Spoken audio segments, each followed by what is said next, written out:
Hi guys, sorry medyo medyo mahina kasi wala pa tayong setup eh.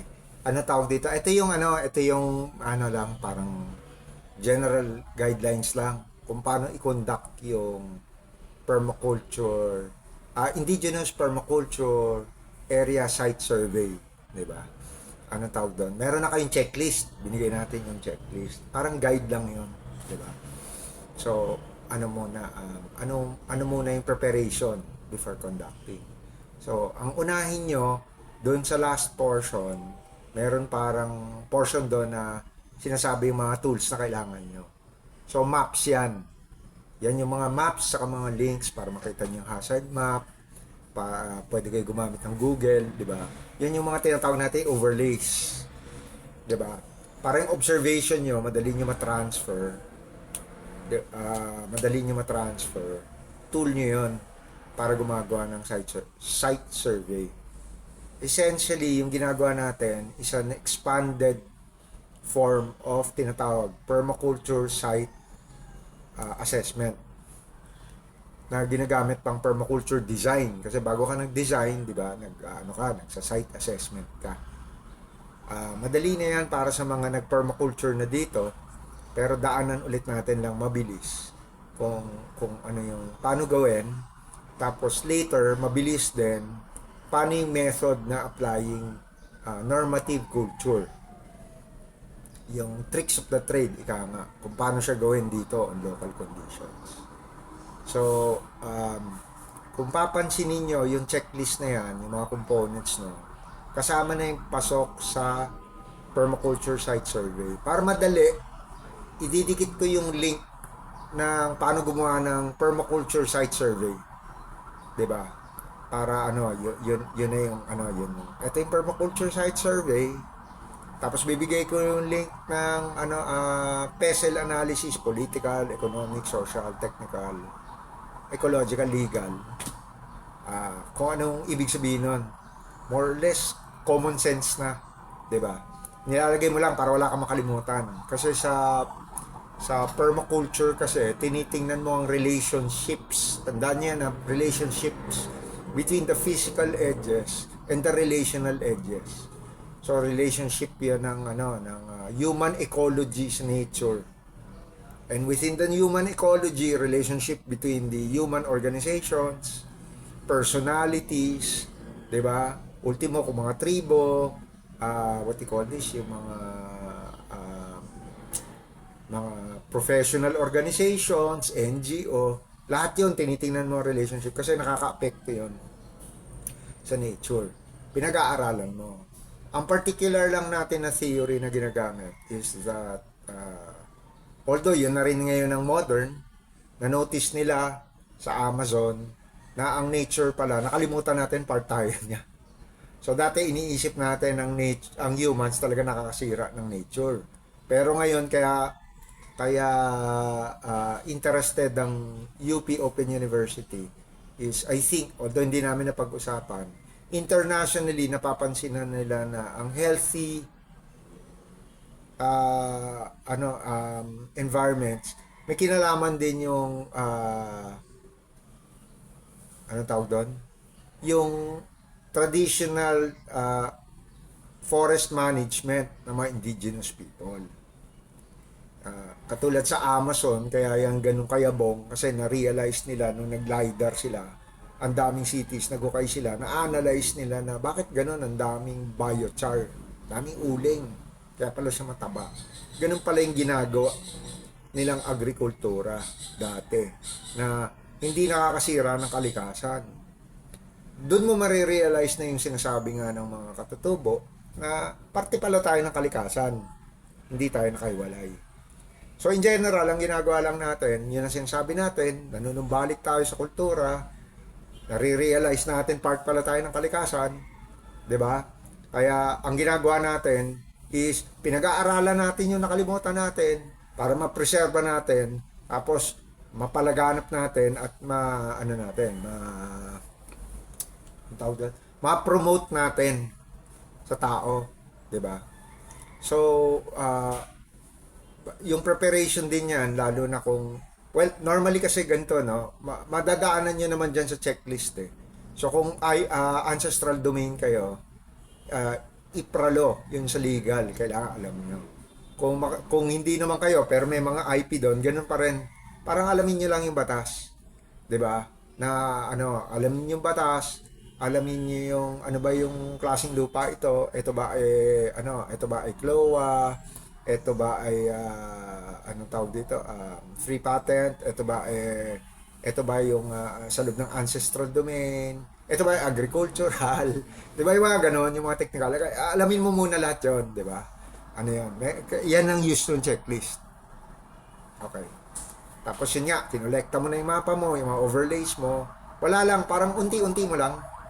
Kolekta ka, dito pala ito to. Makikita mo na, chapter mo na. Tapos yun nga, yung permaculture site assessment, ayun, nandun sa link. So, ano yan, kumbaga parang tinitingnan, inuuna mo yung tubig, yung daluyan ng tubig, sources ng water, hydrology, tinitingnan mo yung hangin, tinitingnan mo ano ng araw, tinitingnan mo yung sectors tinatawag nila. Wind sector, sunlight sector, 'di ba? Paano apekto niya, contour ng ano, lahat 'yan dikit-dikit na, 'di ba? Yun yung permaculture site survey. Paano ngayon yung conduct? Okay. The way to conduct it using normative culture is, anong tawag dito? Sorry, sumisigaw ako, wala akong mic eh. Yung the way to conduct it, lalo na kung gusto mong magano, ang critical dyan actually are the wisdom bearers na tinatawag natin. Yung may nakakaalam pa, may kaalaman. Yung may taglay, may kaalaman, usually yun yung matatanda. O kaya yung mga pinasahan, katulad nga na, anong tawag dito, si Reggie Ben is one. Educated yan, filmmaker yan, si Reggie Ben. Pero actually, lumaki yan sa farm. Napasa sa kanya ng mga, yung kaalaman. 'Di ba? Kasi lumaki siya dun eh. So, swerte siya. Okay. Ang as much as possible, I think ang dapat gawin natin, magsimula tayo sa kanya-kanyang mga bayan-bayan. Kasi culture mo yun eh. Mas madali ka rin ma-accept dun eh. Kung IP ka naman, tinutulak natin yung IP talaga, sinasabi ko nga kay Blair, as much as possible, baliktad, rather than external intervention, hindi, internal sila na mag-develop ng sarili ng ancestral domain. Ang pinakatulong na lang natin is coaching. So, of course, dadating din yung point na pagka sila na alam na nila kailangan nila, hingi silang tulong. 'Di ba? Or makiagapay. Hingiin nila pero manggagaling sa plano nila. So, going back to the topic, yun nga, yung alamin nyo muna na yung may kaalaman nandun, at saka kung mag-organize kayo, ang organizer talaga nandun. 'Di ba? Yun ang objective condition to succeed. Mahirap mag-organize, tagalabas ka, papasok ka sa loob. 'Di ba? Ang nag-organize talaga, yung nakalubog sa lupa, nakaugat, tawag nila. Kaya nga tawag puno, pinuno. 'Di ba? Nagsisimula 'yon. Umuugat 'yun sa komunidad. Sumasangasa para maano niya yung kapaligiran. 'Di ba? Yung ugat niya nakaugat din sa ibang mga puno sa ilalim, ganoon. So sa ibang mga halaman. May relasyon siya sa lupa at sa kapwa. Ganyan. 'Di ba? 'Yun ang mga kailangan mo makita. Kasama na 'yun sa social mapping. 'Di ba? Kaya tayo kumakausap ng parang tawag nila stochastic method. 'Di ba? Malalaman mo yung mga linkages. Yan 'yun, 'di ba? Alamin mo kung sino yung may mga kakilala, mga ugnayan, 'di ba? Ng tao at saka mga organisasyon. Yan, ganoon na 'yon. So, yun nga, bukod sa yung pag alam mo na yung may kaalaman nandoon, ganun nga sa permaculture, 90% of interact and observe. Hindi ka muna gumagawa ng kilos. So kahit na alam nila nagsusurvey ka doon, pagdating mo doon, huwag ka muna masyado magtatatanong-tanong. Ang unang mong gawin, sumama ka muna sa daloy ng trabaho. Makiagapay ka, ika nga. Makisama ka. 'Di ba? Kahit hindi ka umiinom, pag in-offer ka ng shot, sabihin mo, hindi ako talaga uminom, pakikisama lang yan. Inom kang isang beses. Isang panubok yun. 'Di ba? Kumain ka ng kinakain nila. 'di ba? Pag niyaya ka sa parang tukduan kung saan nagkikita-kita, niyayain kang pagkain nun eh. Makiambag ka, 'di ba?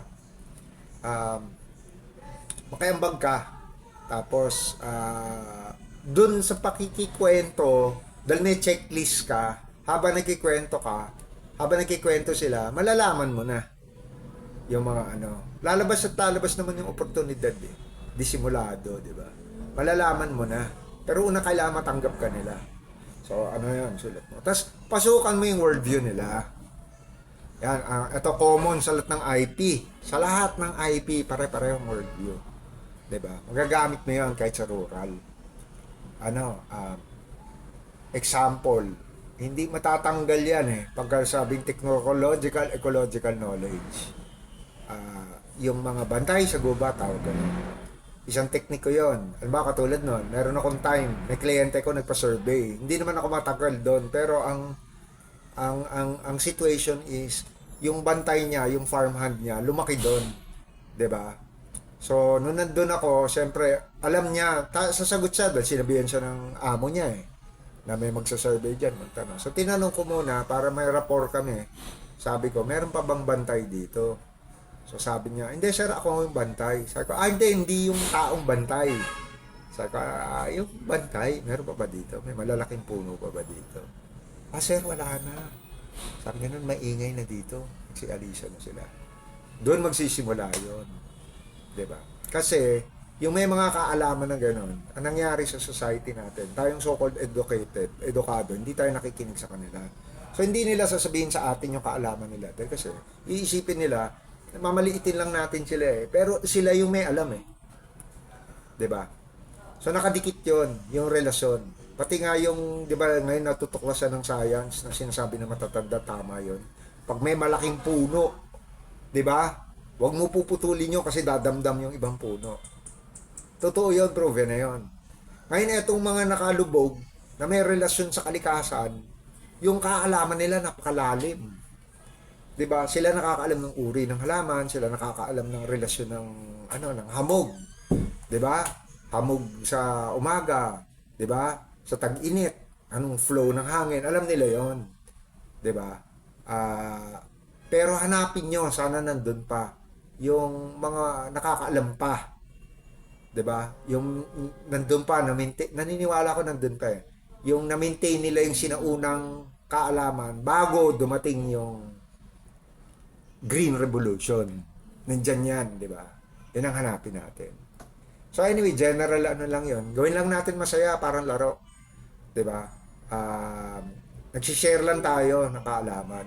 Ngayon yung mga nakakaalam sa inyo, lalo na doon sa pamamaraan kung paano mayakap ng komunidad, di ba?